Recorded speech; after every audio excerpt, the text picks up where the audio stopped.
Hello বন্ধুরা, আজকের গল্পটি হলো নেকড়ে আর বকের গল্প। একদিন এক গভীর জঙ্গলে একটি নেকড়ে শিকার করতে বেরিয়েছিল।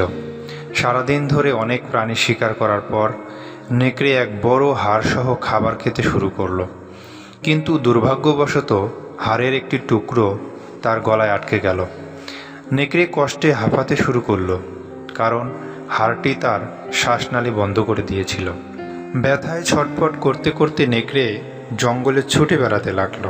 অবশেষে সে একটি বকের দেখা পেল, যে একটি নদীর ধারে মাছ ধরছিল।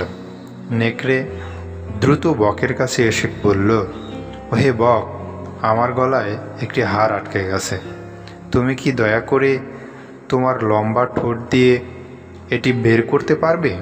আমি তোমাকে এর জন্য ভালো পুরস্কার দেব।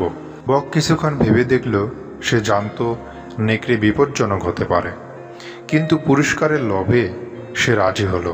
সে বলল, ঠিক আছে, আমি সাহায্য করব।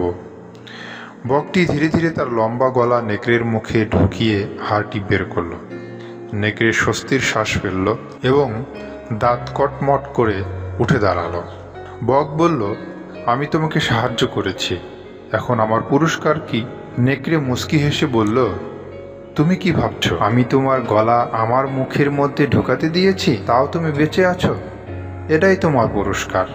যাও, এর চেয়ে বড় পুরস্কার আর কি হতে পারে? বক হতভম্ব হয়ে বলল, নেকড়ের মতো স্বার্থপর ও লোভী প্রাণীর কাছ থেকে পুরস্কারের আশা করাই ভুল ছিল।